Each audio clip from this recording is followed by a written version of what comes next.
Какво става, приятели? Днешното клипче ще ви покажа моята нова кукла! И да, също си играя с кукли, но не винаги. Не си играя точно, но просто обичам, когато имам нова кукла и наистина много ми харесва тази особено. Ето я! Момент само да махна от поставката, която съм направила. Така, ето я, това е Дракулаура от Fright Camera Action.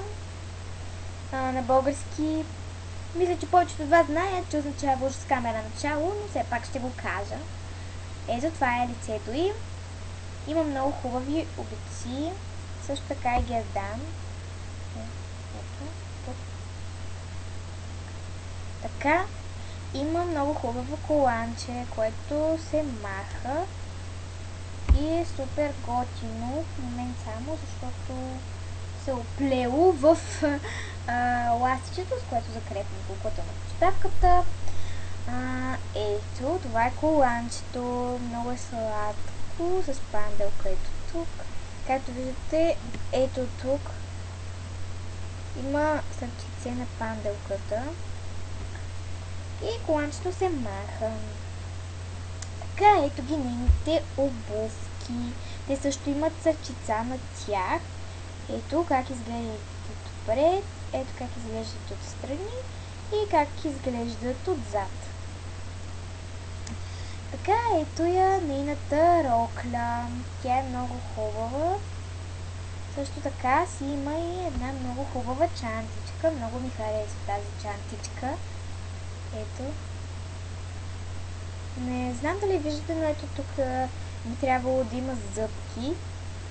Защото аз така я виждам. Да, с зъбки.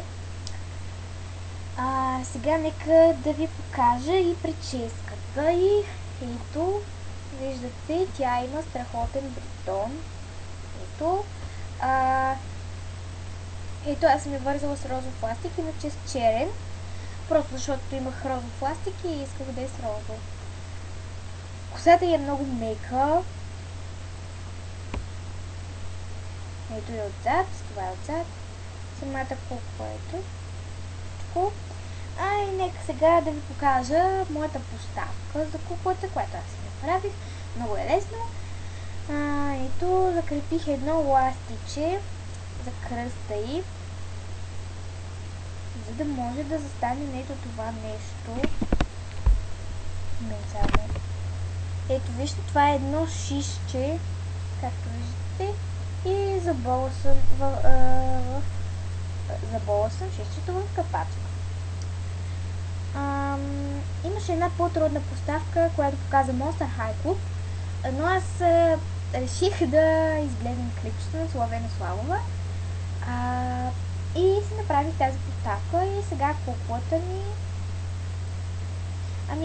ми седи на поставката и не пада, което е добре, защото аз супер много съм я стегнала с ластика, да не се криви настрани, за да не падне. И ето сега ще ви покажа, че не я държа. Не само да я закрепя добре за поставката.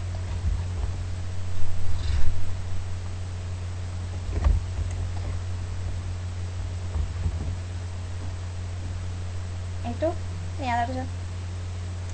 И не пада, както виждате. Ето. И да, това беше. Благодаря ви, че гледахте този клип. Гледайте и другите ми клипове. Харесвайте, коментирайте и не забравяйте да се абонирате. Чао!